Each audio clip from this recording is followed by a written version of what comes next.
Maghrib baru saja mereda di sebuah kampung pesisir Jawa. Udara menampung sisa-sisa adzan yang memantul dari pengeras suara musyala, lalu melebur dengan denging malam dan suara jangkrik yang teratur seperti jarum jam. Di balai bambu depan rumah, ibu-ibu masih merapikan piring takjil, anak-anak berlarian membawa balon, sementara di lapangan tanah kosong pasar Tiban mulai bubar, tikar-tikar digulung, lampu-lampu petromax direbahkan. Bau minyak goreng dan gula aren bercampur tanah lembab. Yogi 7 tahun, rambutnya dipotong mangkuk oleh ayahnya tiap awal bulan, memegang uang receh dari ibunya untuk membeli gulali. Jangan jauh-jauh, Gi. Setelah Isya langsung pulang, pesan ibunya, Bu Sari, yang sibuk menurunkan loyang kolak pisang. Yogi mengangguk.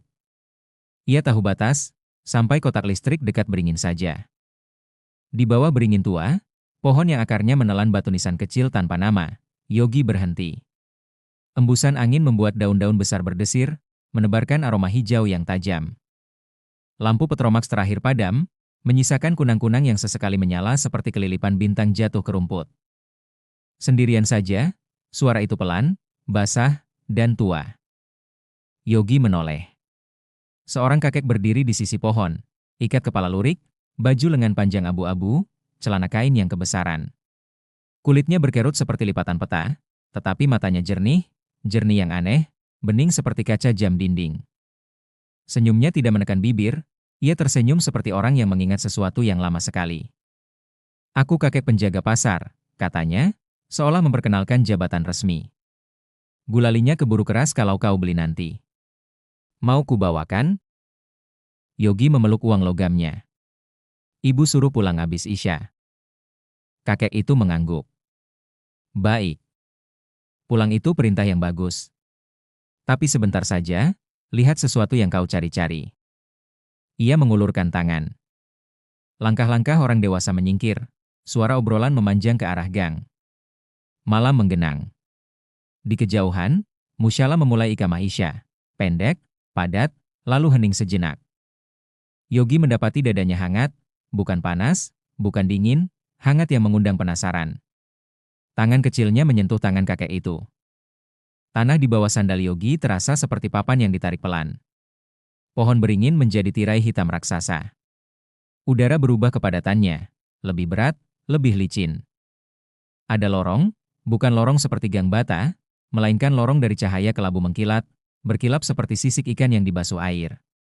Di dalamnya, suara gemericik yang bukan air dan bukan angin, tetapi di antara keduanya. Kau jangan takut, kata si kakek tanpa membuka mulut, kata-katanya tiba-tiba sudah berada di belakang gendang telinga Yogi. Kau diajak berjalan. Tamu yang kecil dulu boleh melewati pintu kecil dulu. Lorong itu menurun halus.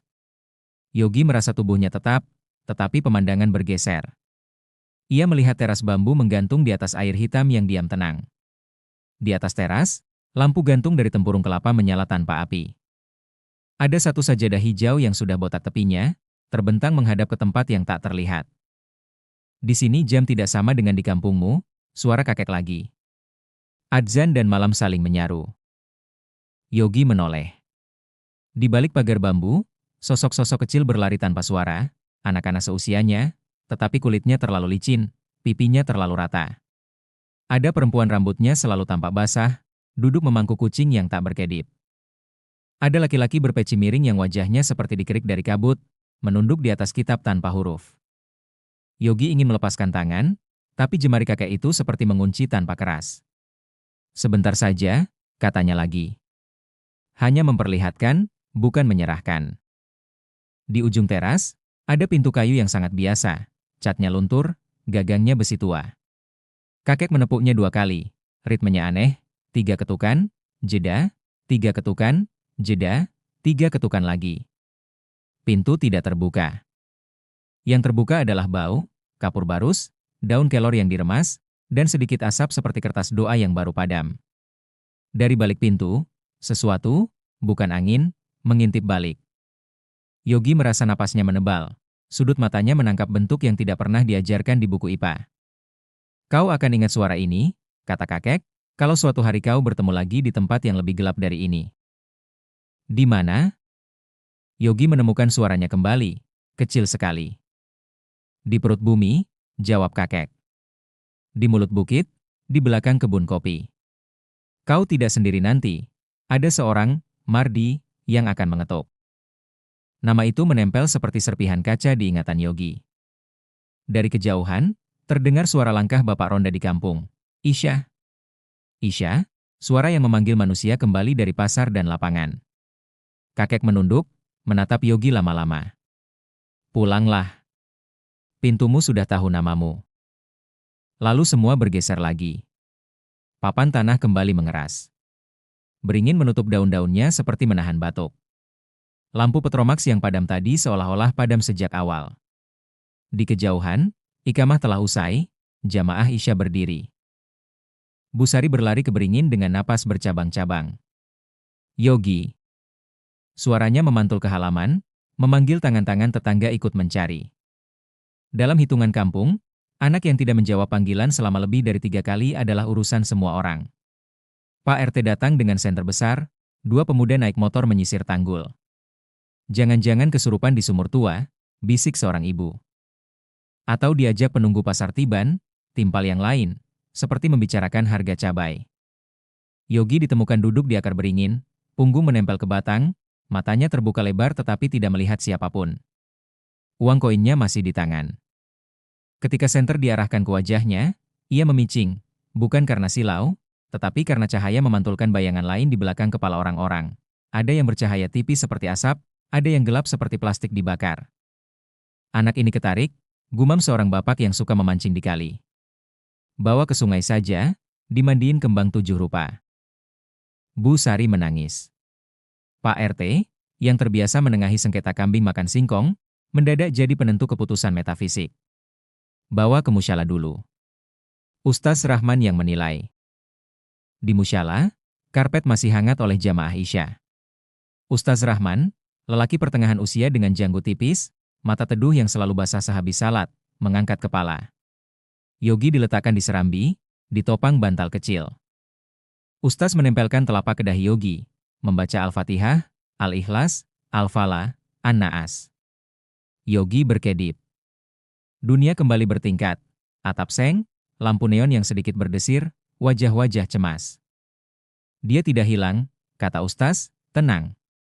Dia cuma, Ustaz mencari kata yang tidak menakutkan ibu yang menangis, terbuka terlalu cepat.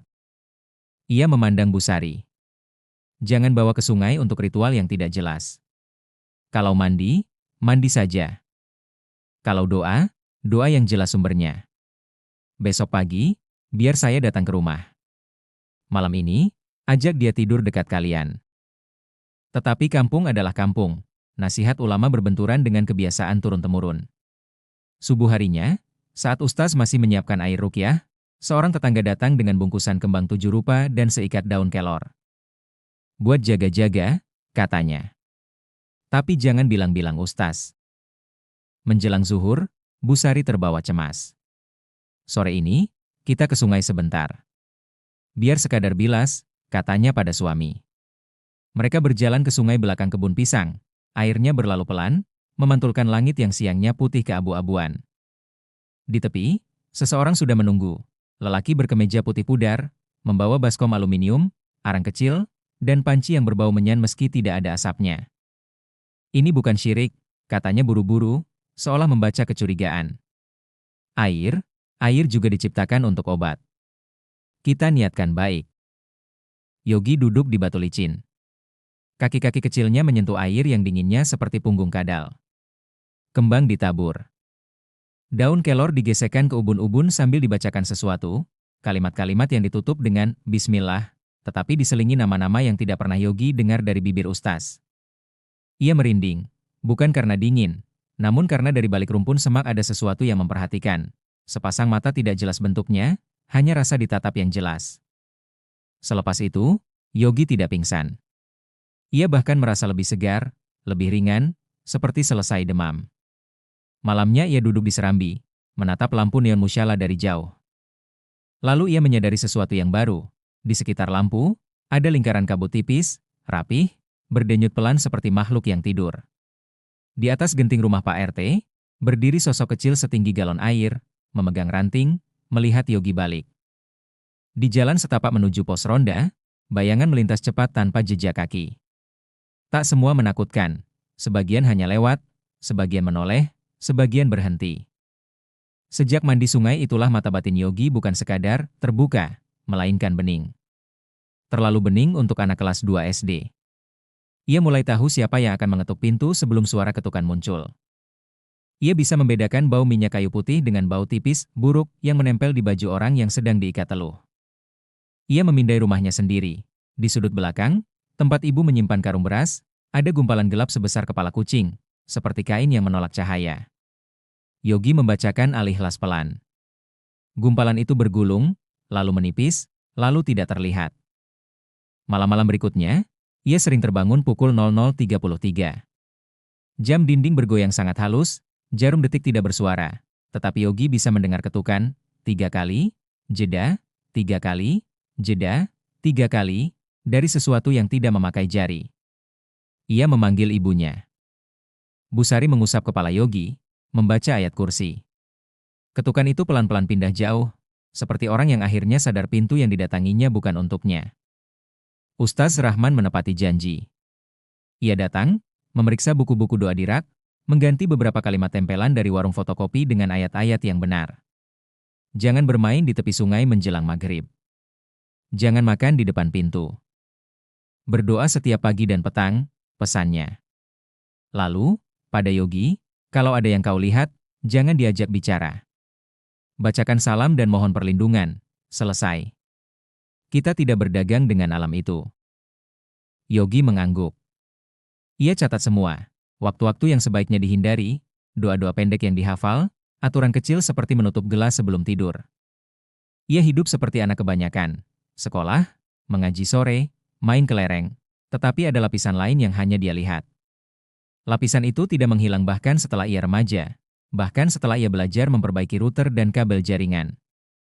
Di usia dewasa, ia sudah jarang memikirkan beringin atau pasar tiban. Sampai suatu sore, saat memperbaiki internet di kios fotokopi, seorang lelaki berkumis tipis berdiri di ambang pintu. Matanya licin seperti permukaan minyak di gelas teh.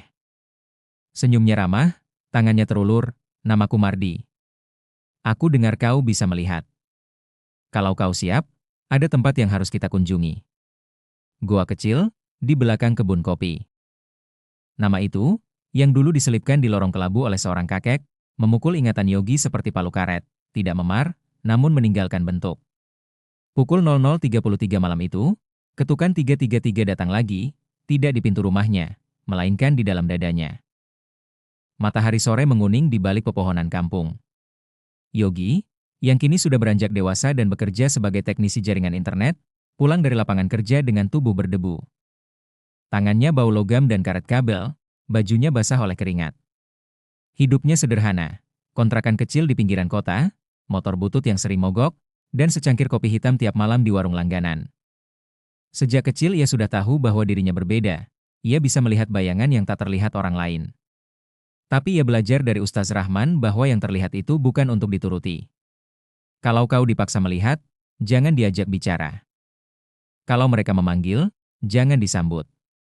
Doamu yang menjawab, bukan lidahmu. Nasihat itu ia pegang kuat. Namun, nasib seakan suka menguji. Pada suatu sore, di kios fotokopi tempatnya memperbaiki router, Yogi bertemu Mardi, seorang lelaki sebaya, berkulit sawo matang, berkumis tipis, rambut disisir klimis, dan selalu wangi minyak kasturi. Senyumnya ringan, seperti orang yang gampang akrab, tapi sorot matanya licin, seperti minyak goreng yang dipakai berkali-kali, berkilau, tapi tidak jernih. Sampean Yogi, ya? Yang katanya bisa melihat, suara Mardi datar, tapi setiap katanya seakan sudah ditimbang-timbang. Yogi berhenti mengencangkan baut. Ia menoleh pelan. Orang sering salah paham. Aku bukan dukun. Aku cuma, kadang bisa merasakan hal yang gak semua orang rasakan. Mardi tersenyum miring. Justru itu. Aku gak butuh dukun. Aku cuma mau mengenalkan kau pada sesuatu. Sesuatu yang sudah lama ikut di belakangmu. Yogi tersentak. Kata-kata itu menusuk keingatan masa kecilnya, ketika kakek berikat kepala lurik menarik tangannya melewati lorong bercahaya kelabu. Apa maksudmu?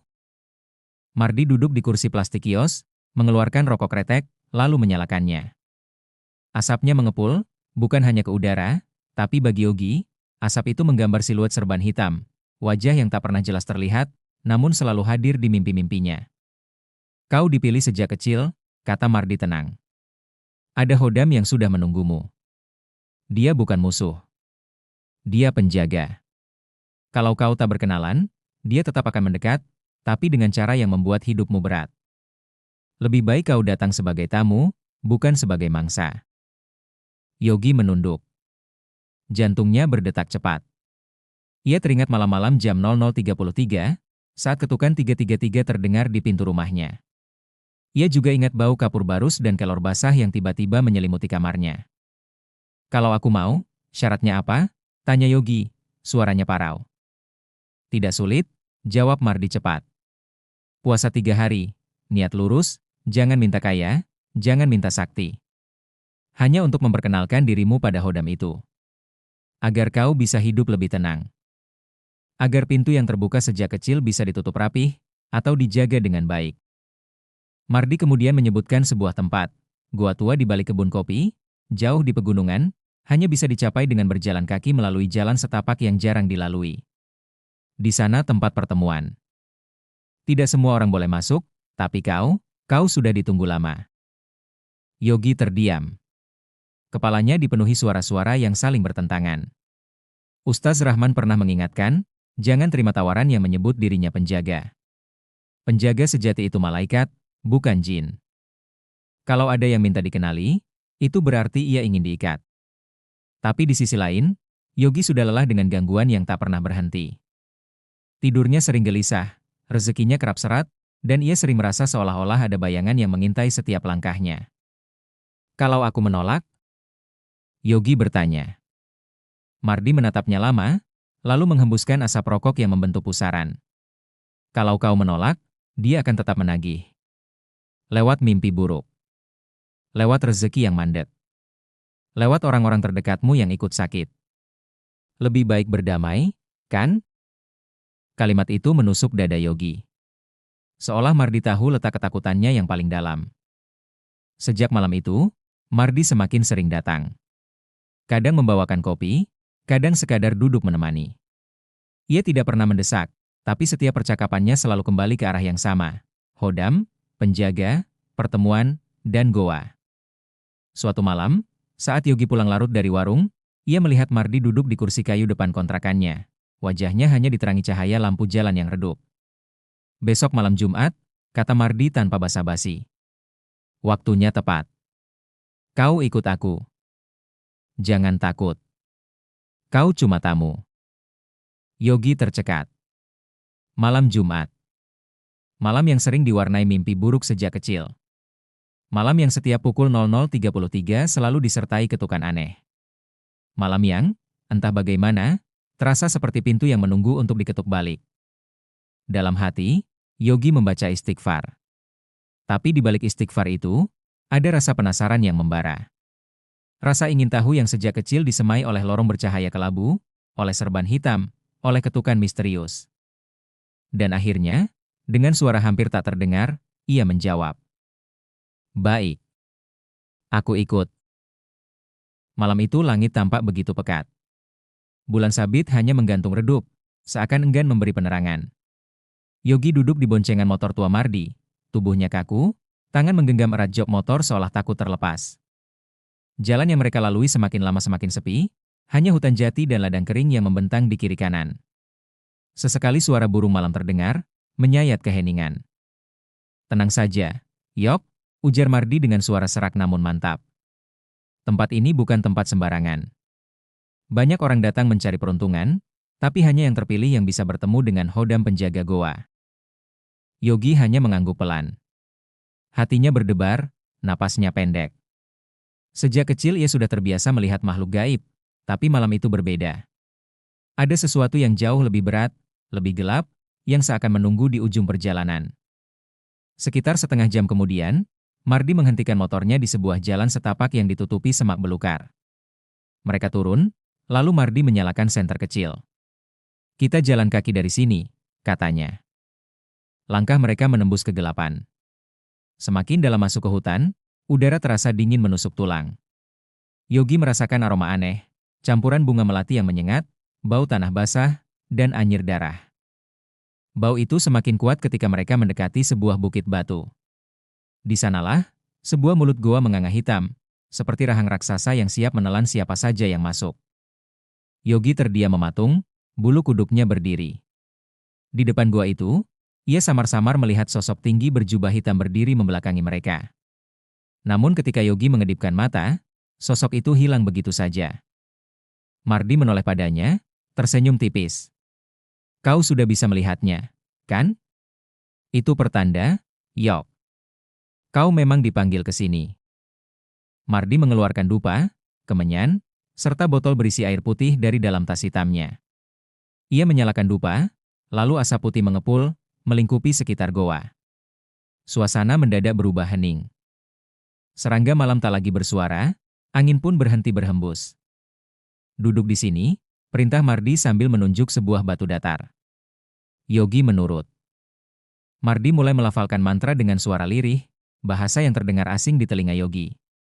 Dari dalam goa terdengar suara gemuruh, seperti suara banyak orang berbisik-bisik bersahutan. Yogi mencoba menajamkan telinga, tapi semakin ia dengarkan, semakin kacau dan menusuk kepalanya.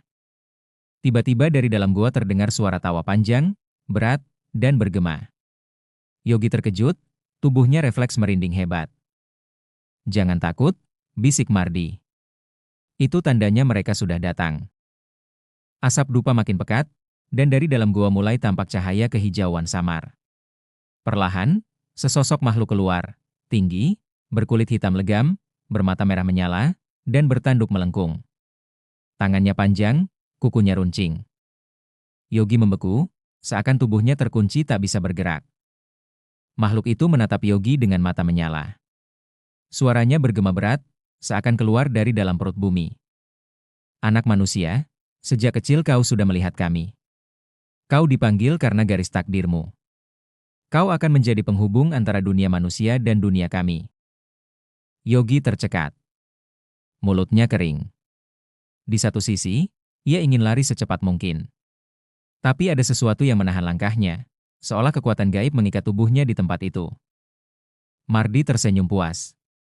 Inilah Hodam yang akan membimbingmu, Yok. Kau akan diberikan penglihatan lebih jelas, kekuatan untuk memanggil dan mengendalikan. Tapi ingat, ada syarat yang harus kau penuhi. Makhluk itu mendekat, hawa panas menyengat menyeruak dari tubuhnya. Ia mengangkat tangannya yang bercakar, lalu menunjuk ke arah Yogi. Kau harus menyerahkan sesuatu yang paling berharga darimu.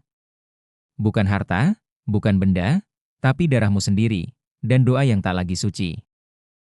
Yogi terperanjat. Apa maksudmu? Suaranya bergetar. Mardi menepuk pundaknya. Mereka takkan pernah memberimu kekuatan dengan cuma-cuma, Yok. Kau harus siap. Ini bukan main-main. Dari dalam goa, suara-suara semakin riuh. Ada yang tertawa, ada yang menangis, ada pula yang melolong seperti serigala. Suasana begitu mencekam hingga Yogi merasa dadanya sesak. Ia memejamkan mata, keringat dingin bercucuran di wajahnya. Dalam hatinya, ia beristighfar, menyebut nama Allah dengan lirih. Tapi semakin ia melafalkan istighfar, semakin keras suara-suara dari dalam goa memekakkan telinganya. Seolah-olah ada dua kekuatan yang saling tarik-menarik, cahaya iman yang kecil dalam dirinya, dan gelap pekat yang menawarkan kekuatan instan. Di titik itu, Yogi sadar bahwa malam itu akan mengubah jalan hidupnya. Apapun keputusan yang ia ambil, ia takkan pernah bisa kembali menjadi manusia biasa seperti dulu. Langit malam itu tampak berbeda. Awan hitam menutupi rembulan, hanya sesekali cahaya samar menembus celahnya. Udara dingin menusuk tulang, dan desiran angin malam membuat dedaunan bergetar seakan sedang berbisik. Yogi melangkah dengan langkah berat, ditemani Mardi yang tampak jauh lebih tenang. Tenang saja, Yok, malam ini adalah malam penentuan. Kalau berhasil, hidupmu akan berubah selamanya, bisik Mardi sambil menepuk bahunya. Namun hati Yogi justru semakin gundah. Semakin dekat ke mulut goa, semakin jelas suara-suara aneh terdengar. Gumaman, jeritan samar, bahkan suara seperti orang menangis terseduh. Bau anyir dan tanah basah menyengat hidungnya, bercampur dengan aroma kemenyan yang dibawa Mardi dalam buntelan kain merah. Mulut gua itu besar, menyerupai rahang raksasa yang siap menelan siapapun yang berani masuk. Dari dalamnya keluar hembusan udara panas bercampur dingin, aneh dan tak wajar. Dinding gua berlumut hijau kehitaman, basah dan licin. Mardi menyalakan obor kecil, dan cahaya api memantulkan bayangan menyeramkan di dinding. Yogi, dari sini tak ada jalan mundur. Kau sudah dipilih, ujar Mardi dengan tatapan tajam. Mereka melangkah masuk. Semakin jauh ke dalam, semakin pekat kegelapan menyelimuti. Sesekali terdengar suara kaki lain mengikuti mereka, padahal hanya ada 2 orang. Yogi menoleh cepat, namun hanya menemukan lorong kosong gelap gulita. Di tengah goa terdapat sebuah ruangan luas menyerupai aula alamiah. Batu-batu menjulang di kanan kiri seperti pilar raksasa. Di tengahnya, sebuah batu besar berbentuk altar telah menunggu. Di atasnya tergeletak sesaji, kemenyan, ayam hitam tanpa kepala, dan kendi berisi air sungai. Mardi mulai menyalakan dupa, asap putih mengepul memenuhi ruangan. Bau harum menusuk membuat kepala Yogi berputar, seolah berada di ambang kesadaran. Mardi duduk bersila, lalu melantunkan mantra dengan bahasa yang tidak dipahami Yogi. Datanglah, penunggu gaib, datanglah, hodam penjaga, malam ini kami membuka jalan. Suara Mardi menggema, bergema aneh seperti 1000 lidah yang ikut melafalkannya. Obor bergetar, apinya merendah lalu membesar tanpa sebab. Dari sudut goa, Yogi melihat bayangan tinggi besar dengan mata merah menyala. Ia terperanjat, tubuhnya bergetar hebat. Jangan takut, Yok, itu tandanya mereka sudah hadir, bisik Mardi sambil tersenyum tipis. Tiba-tiba udara menjadi dingin membekukan. Suara langkah berat bergema mendekat, diiringi bau menyengat seperti belerang terbakar. Sosok itu muncul, tubuhnya besar, hitam legam, berambut panjang kusut, dengan tanduk melengkung. Matanya menatap lurus pada Yogi. Anak manusia, sejak kecil matamu sudah terbuka. Kini waktunya memilih. Aku bisa memberimu kekuatan, tapi ada syaratnya. Suara itu dalam, bergemuruh di telinga Yogi tanpa perlu bibir bergerak. Jantung Yogi hampir meledak. Ia ingin lari, tapi tubuhnya terpaku. Mardi mendesak, jawab. Inilah kesempatanmu. Dunia akan tunduk padamu jika kau terima. Yogi gemetar. Dalam pikirannya, terngiang doa-doa ibunya dulu yang selalu mengingatkan, nak, kalau kau merasa diganggu makhluk halus, jangan sekali-kali kau terima ajakan mereka. Ingat Allah, hanya Dia tempat kita bersandar. Namun saat itu, rasa takut dan ambisi bercampur. Sosok gaib itu mengulurkan tangan, seperti bara api menyala. Mardi mengambil kendi air sungai, lalu menyiramkan sedikit ke kepala Yogi. Terimalah. Ini tandanya kau dipilih. Sekejap, tubuh Yogi tersentak keras. Dari matanya, pemandangan berubah. Ia melihat ratusan makhluk gaib mengelilinginya. Ada yang bertubuh setengah manusia setengah hewan, ada yang melayang tanpa kaki, ada pula wajah-wajah manusia pucat yang terus menangis. Jeritan dan tawa bergantian terdengar. Gua itu mendadak seperti pasar malam dunia gaib. Tiba-tiba, sosok raksasa itu menempelkan tangannya ke dada Yogi. Panas luar biasa membakar tubuhnya. Yogi berteriak, "Aarg!" Tubuhnya kejang, matanya memutih, dari mulutnya keluar suara lain yang bukan miliknya. Sekarang, kau milikku. Tiba-tiba, goa berguncang. Batu-batu kecil berjatuhan. Obor hampir padam. Dari kejauhan, terdengar suara adzan Isya menggema dari masjid desa. Suara itu seketika membuat sosok gaib berwajah raksasa menjerit marah, bunyi itu. Aku benci suara itu. Makhluk-makhluk kecil yang tadi berkerumun mendadak menghilang satu persatu, seperti asap tertiup angin. Yogi ambruk, tubuhnya lemas. Mardi panik, berusaha menyadarkan dengan cipratan air kendi. Tapi Yogi kini hanya bisa berbisik lirih. Ya Allah, tolong aku. Suara itu begitu pelan, namun justru membuat Mardi terdiam. Wajahnya pucat, seakan baru sadar ada kekuatan lain yang lebih besar dari apapun di dalam gua itu. Malam itu, Yogi kembali duduk bersila di dalam gua yang sama, tempat di mana ia dulu menerima jin hodam. Lilin-lilin kecil menyala di sekeliling, menimbulkan bayangan bergoyang pada dinding batu. Angin dari mulut goa terasa dingin menusuk tulang, meski tubuhnya diliputi panas aneh seperti terbakar dari dalam. Mardi, Pria yang menuntunnya selama ini, berdiri beberapa meter di belakang, hanya terdiam sambil menatap dengan tatapan penuh harap. Yogi menunduk, kedua tangannya gemetar. Ia sudah tidak tahu lagi, apakah semua yang ia jalani adalah jalan kebenaran, atau justru jebakan halus yang menjerumuskannya pada kesesatan. Tiba-tiba, suara bergema di telinganya, suara Jin Hodam yang dulu berwujud bayangan tinggi besar. Engkau telah kupilih, Yogi. Aku bisa membuatmu berkuasa, dihormati, kaya raya. Tapi engkau harus benar-benar menyerahkan jiwamu. Tinggalkan doa-doa itu, tinggalkan keyakinanmu dan ikutlah padaku. Yogi menutup telinga, hatinya bergetar hebat. Namun di balik itu, ia justru mendengar bisikan lain, lebih lembut, namun menenangkan. Suara itu seolah muncul dari hatinya sendiri, mengingatkan. Bukankah Allah telah memperingatkan, jangan pernah meminta pertolongan kepada selainnya? Bukankah setiap yang bersekutu dengan jin, akan terikat pada kebinasaan? Tubuh Yogi mulai berkeringat dingin. Ia teringat masa kecilnya, ketika pertama kali dibawa kakek misterius itu ke alam bangsa jin. Sejak saat itu, kehidupannya tidak pernah tenang.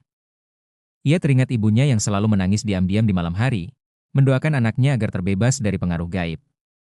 Dengan penuh keberanian, Yogi berbisik lirih, aku tidak butuh kekuasaanmu. Aku hanya ingin kembali pada jalan Allah. Seketika itu juga, tubuh Yogi kejang hebat. Cahaya lilin padam bersamaan, dan dari dalam kegelapan terdengar raungan panjang, seperti ribuan makhluk menjerit bersamaan. Mardi terperanjat, wajahnya pucat pasi. Namun Yogi tetap memejamkan mata, menggenggam tasbih kecil peninggalan ayahnya yang selalu ia bawa. Ia melantunkan ayat kursi dengan terbata-bata.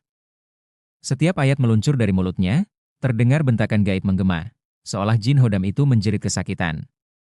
Tidak. Jangan sebut nama itu. Suara itu memekakan telinga, membuat Mardi berlutut ketakutan. Hingga akhirnya, setelah ayat terakhir selesai diucapkan, tubuh Yogi terhempas ke tanah. Nafasnya tersengal, tapi hatinya terasa ringan, beban yang ia pikul sejak kecil seakan terangkat. Namun gua itu masih menyimpan aura mencekam. Dari dinding, samar-samar muncul bayangan wajah kakek misterius yang dulu membawanya ke alam jin. Tatapan matanya penuh dendam, sebelum perlahan lenyap dalam kegelapan. Yogi tahu, ini belum akhir. Tapi malam itu ia berhasil memilih, bukan jalan pesugihan, bukan jalan jin, melainkan jalan kembali kepada Allah. Beberapa minggu kemudian, Yogi berubah total. Ia tidak lagi mengikuti Mardi dalam ritual-ritual gelap. Ia justru mendatangi seorang ustaz kampung yang dikenal arif, memohon bimbingan untuk belajar agama. Hari-harinya kini dipenuhi dengan sholat berjamaah di masjid, tilawah Al-Quran, dan zikir setiap malam. Meski begitu, bekas mata batin yang terbuka sejak kecil tidak serta-merta hilang. Ia masih bisa melihat makhluk gaib sesekali, tapi kini hatinya lebih tenang. Yogi mulai menyadari bahwa kemampuan itu bukan untuk disalahgunakan. Ia memilih menjadikannya sarana untuk memperkuat iman, bukan untuk mencari kekayaan instan. Mardi? Ia pergi, menghilang entah kemana. Kabar burung menyebutkan ia semakin tenggelam dalam ritual-ritual sesat, bahkan tubuhnya sering sakit-sakitan. Yogi hanya bisa berdoa agar sahabatnya itu suatu hari menemukan jalan kembali. Sementara itu, Yogi merasakan ketenangan yang belum pernah ia rasakan sebelumnya. Ia tidak lagi dibayangi rasa takut pada Jin Hodam, pada kakek misterius, atau pada goa angker. Ia sadar, pertarungan sebenarnya bukan dengan makhluk gaib, melainkan dengan dirinya sendiri, hawa nafsu, rasa tamak, dan ketakutan. Dan malam-malamnya kini ditutup dengan doa yang sederhana, namun tulus. Ya Allah, jangan biarkan aku kembali tersesat. Jika mata batin ini adalah ujian, jadikanlah ia jalan untuk semakin dekat dengan MU. Sesungguhnya engkaulah sebaik-baiknya pelindung. Cahaya bulan menembus jendela rumahnya. Untuk pertama kalinya sejak kecil, Yogi bisa tidur lelap, tanpa bisikan gaib, tanpa bayangan hitam, hanya kedamaian dalam zikir. Kisah Yogi mengingatkan bahwa kekuatan gaib, pesugihan, dan jalan pintas duniawi hanyalah tipu daya yang menjerumuskan. Hanya dengan kembali kepada Allah, hati manusia bisa benar-benar bebas dari belenggu jin dan kegelapan.